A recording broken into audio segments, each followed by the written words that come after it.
Hello everyone, welcome to my YouTube channel. तो आज हम हेड एंड नेक एनाटॉमी में ऑस्टियोलॉजी को स्टार्ट कर रहे हैं। तो स्टार्ट करते हैं। The skeleton of the head and neck includes the skull, middle ear, ossicles, hyoid bone and cervical vertebra. जो हमारे पास हेड और नेक का स्केलेटन होता है उसमें क्या क्या इंक्लूड होता है, तो उसमें हमारे पास स्कल इंक्लूड होता है, मिडल ईयर, ओसिकल्स होती हैं, हायोइड बोन होती है और सर्वाइकल वर्टिब्रा होता है। तो मैं आपको इसकी एक डायग्राम दिखाती हूँ। तो हेड एंड नेक में हमारे पास कौन से स्ट्रक्चर्स इंक्लूड हैं, तो सबसे पहले हमारे पास ये स्कल है। हेड और नेक में सबसे पहले स्कल होता है। तो उसके बाद हमारे पास कौन सी बोन्स इंक्लूड होती हैं, हमारे पास ईयर का एक पार्ट होता है मिडिल ईयर, उसमें हमारे पास 3 बोन्स होती हैं, इनकस, स्टेपिस और मेलियस, ये तीनों इंक्लूड होती हैं और इनको हम बोलते हैं मिडिल ईयर ओसिकल्स। और हमारे पास हायोइड बोन इंक्लूडेड होती है, ये देख सकते हैं आप, नेक में हमारे पास हायोइड बोन है। और उसके बाद हमारे पास ये सर्वाइकल वर्टिब्रा है, C1 से C7 तक 7 सर्वाइकल वर्टिब्रा होते हैं, ये इंक्लूडेड होते हैं हेड और नेक के रीजन में। This section describes the skull and hyoid. इस सेक्शन में हमारे पास स्कल और हायोइड बोन को डिस्क्राइब किया गया है। The ear ossicles are describe later in the section on the middle ear. और एयर ओसिकल्स को हमारे पास बाद में डिस्क्राइब किया गया है मिडल ईयर के सेक्शन में।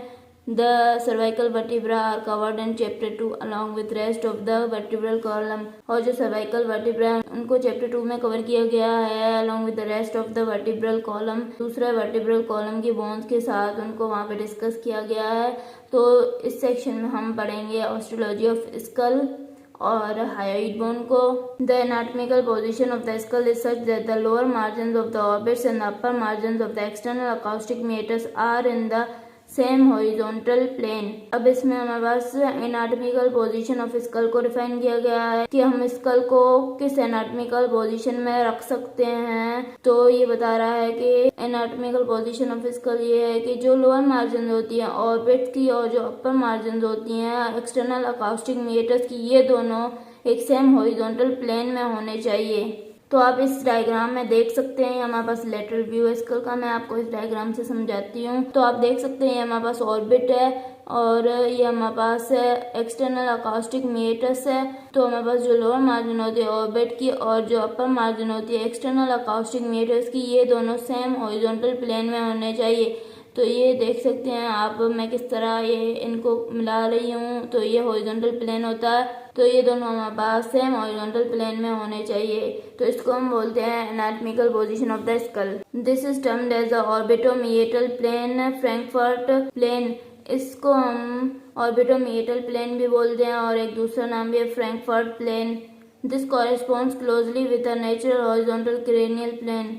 ये हमारे पास कॉरेस्पॉन्ड करता है closely natural horizontal cranial plane से भी, मतलब उसकी तरह ही होता है ये भी। The skull is composed of several separate bones united at immobile joints called sutures. जो स्कल होता है हमारे पास वो सेवरल सेपरेट बोन्स से कंपोज्ड होता है। बहुत सारी बोन्स मिलकर हमारे पास स्कल बनाती हैं। तो जो हमारे पास बोन्स होती हैं उनके बीच में जो जॉइंट होते हैं वो इमोबाइल जॉइंट होते हैं और उन जॉइंट को हम बोलते हैं सूचर्स। तो मैं आपको सूचर्स दिखाती हूँ। तो ये आप देख सकते हैं, ये हमारे पास बोन्स हैं डिफरेंट स्कल की, जो जॉइंट है आपस में, ये सूचर्स हैं।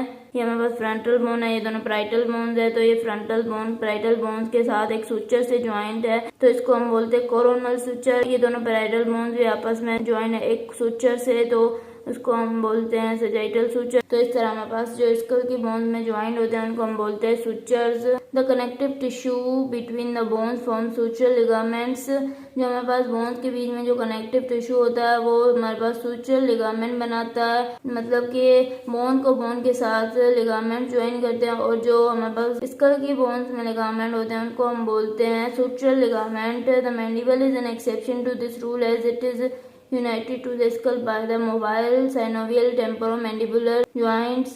और इसमें हमारे पास स्कल की सारी बोन्स में सूचर्स होते हैं एक्सेप्ट कि हमारे पास जो मैंडिबल है उसमें हमारे पास ये रूल अप्लाई नहीं होता। मैंडिबल में हमारे पास क्या होता है कि मैंडिबल स्कल के साथ एक मोबाइल जॉइंट से अटैच्ड है और उस जॉइंट का नाम है हमारे पास टेम्पोरोमैंडिबुलर जॉइंट। तो ये हमारे पास एक्सेप्शन है इसमें। The bones of the skull are organized into a cranial skeleton that surrounds the brain and a facial skeleton। जो हमारे पास स्कल की बोन्स हैं वो हमारे पास ऑर्गेनाइज है, एक क्रेनियल स्केलेटन में जो कि हमारे पास ब्रेन को सराउंड करता है, और एक फेशियल स्केलेटन में जो कि हमारे पास फेस का स्केलेटन है। तो आप ये स्कल की डायग्राम देख सकती हैं। इसमें ये देखें, ये हमारे पास जो है वो क्रेनियल स्केलेटन है और ये फेशियल स्केलेटन है। क्रेनियल स्केलेटन के अंदर हमारे पास ब्रेन होता है और फेशियल स्केलेटन जो हमारे पास फेस की बोन्स बनाता है। The cranial cavity is the space containing the brain. Cranial cavity हमारे पास एक स्पेस है जिसके अंदर ब्रेन होता है। क्रेनियल कैविटी हमारे पास क्रेनियल स्केलेटन की जो बोन्स होती हैं वो बनाती हैं। The skull vault calvarium is the upper part of the cranium and forms the roof and side walls of the cranial cavity. जो हमारे पास स्कल वॉल्ट होता है जिसको हम कैलवेरियम भी बोलते हैं, वो हमारे पास अपर पार्ट होता है क्रेनियम का, और ये हमारे पास रूफ बनाता है और साइड वॉल्स भी बनाता है क्रेनियल कैविटी की। मैं आपको डायग्राम में दिखाती हूँ कि हमारे पास स्कल वॉल्ट क्या होता है। तो आप ये देख सकते हैं, ये हमारे पास सुपीरियर व्यू है स्कल का, और ये हमारे पास ये स्कल का वॉल्ट है, ये ऊपर वाला हिस्सा है स्कल का हमारे पास। The base of the skull is the lowest part of the cranium and forms the floor of the cranial cavity। जो हमारे पास स्कल का बेस होता है वो हमारे पास लोएस्ट पार्ट होता है क्रेनियम का, और ये हमारे पास फ्लोर बनाता है क्रेनियल कैविटी का। तो अब मैं आपको डायग्राम से दिखाती हूँ कि स्कल का बेस कौन सा होता है। तो ये हमारे पास inferior surface of the base of skull है, ये हमारे पास क्रेनियम का लोअर पार्ट बनाता है, और इसका जो अंदर वाला हिस्सा होता है जो इसकी इंटरनल सरफेस होती है, मैं आपको दिखाती हूँ। ये देखें, ये हमारे पास बेस ऑफ स्कल के इंटरनल सरफेस है अंदर वाली। तो ये बेस ऑफ द स्कल हमारे पास क्या बनाता है, floor of the cranial cavity बनाता है। ये इसका अंदर वाला हिस्सा था, मैंने अभी आपको दिखाया था। ये जो हमारे पास बेस ऑफ द स्कल जो अभी मैंने इन्फीरियर व्यू में दिखाया था, तो ये अंदर से अगर हम देखते हैं ना, इंटरनल स्ट्रक्चर उसका देखते हैं तो ये इस तरह होता है। ये हम आगे क्रेनियल कैविटी के टॉपिक में पढ़ेंगे। The relatively flat bones of the vault frontal parietals and part of the occipital are composed of external and internal tables of compact bone separated by a layer of spongy bone called the diploe. Figure 12.2 में दिखाया गया है। मैं आपको दिखाती हूँ figure 12.2। उससे पहले ये समझ लें, मतलब इसमें ये बोल रहा है कि जो हमारे पास फ्लैट बोन्स होती हैं, जो हमारे पास वॉल्ट में होती हैं, जो ऊपर वाला हिस्सा होता है क्रेनियम का जिसको हम कैलवेरियम भी बोलते हैं, जो उसमें हमारे पास बोन्स होती हैं, एक फ्रंटल होती है, दो पैराइटल्स होती हैं और ऑक्सीपिटल बोन होती है। ये सारी बोन्स हमारे पास कंपोज्ड होती हैं, एक्सटर्नल और इंटरनल टेबल्स होते हैं कॉम्पैक्ट बोन के, और इसके दरमियान में हमारे पास एक लेयर होती है स्पंजी बोन की। मतलब ये साइडों में हमारे पास कॉम्पैक्ट बोन होती है और सेंटर में हमारे पास स्पंजी बोन की एक लेयर होती है जिसको हम बोलते हैं डिप्लॉय। तो मैं आपको ये फिगर में दिखाती हूँ, अभी आप ये पढ़ लें।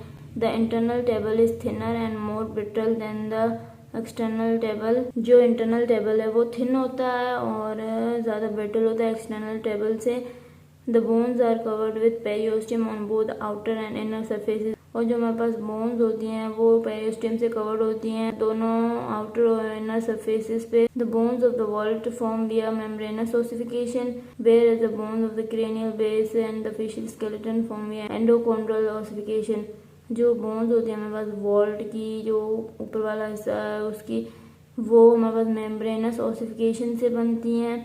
और जो हमारे पास बोन्स होती हैं क्रेनियल बेस की, नीचे वाले हिस्से की क्रेनियम के, वो और फेशियल स्केलेटन की बोन्स जो होती हैं वो एंडोकॉन्ड्रल ओसिफिकेशन से बनती है। मेम्ब्रेनस ओसिफिकेशन में क्या होता है कि हमारे पास डायरेक्ट मेसेनकाइम से बोन बन जाती है, और एंडोकॉन्ड्रल ओसिफिकेशन में क्या होता है कि हमारे पास पहले मेसेनकाइम से हमारे पास कार्टिलेज बनता है और उसके बाद बोन बनती है कार्टिलेज से। तो ये मैंने आपको समझा दिया है। अब मैं आपको फिगर 12.2 दिखाती हूँ। ये हमारे पास फिगर 12.2 है। तो जो हमारे पास फ्लैट बोन्स है फ्रंटल पैराइटल, उनमें से एक बोन का एक क्रॉस सेक्शन है। तो ये हमारे पास पैराइटल बोन का एक क्रॉस सेक्शन है।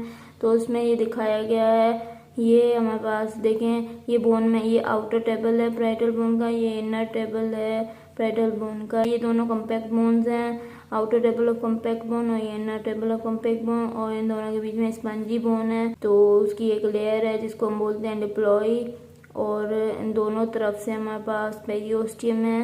ये देखें, यहाँ से ये पेरियोस्टियम की लेयर है बोन्स की तरफ, और यहाँ से ये पेरियोस्टियम की लेयर है बोन्स की तरफ।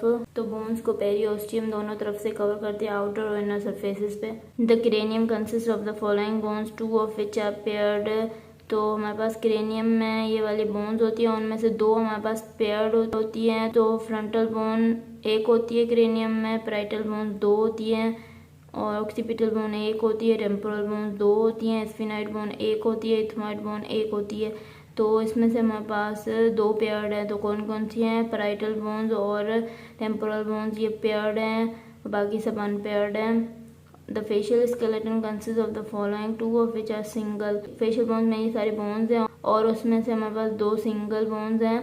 तो कौन कौन सी हैं? जाइगोमेटिक बोन्स हमारे पास 2 होती हैं, मैक्सिला 2 होती हैं, नेजल बोन्स 2 होती हैं, लैक्रिमल बोन्स 2 होती हैं, वोमर 1 होती है, पैलेटाइन बोन्स 2 होती हैं, इन्फीरियर कॉनिका 2 होती हैं, मैंडिबल 1 होती है। तो इसमें से हमारे पास कौन कौन सी अनपेयर्ड हैं, कौन कौन सी सिंगल है? एक वोमर और एक मैंडिबल, बाकी सारी हमारे पास पेयर्ड हैं। तो ये आपको पता चल गया कि कितनी बोन्स होती है। तो क्रेनियम में हमारे पास ये टोटल काउंट करेंगे ना आप 8 बोन्स होती हैं और फेशियल स्केलेटन में आप ये काउंट करेंगे ना टोटल तो 14 बोन्स होती हैं। अगर आपको मेरा लेक्चर पसंद आया तो प्लीज़ मेरे चैनल को सब्सक्राइब करें, लाइक करें और बेल आइकन को प्रेस करें। Thank you.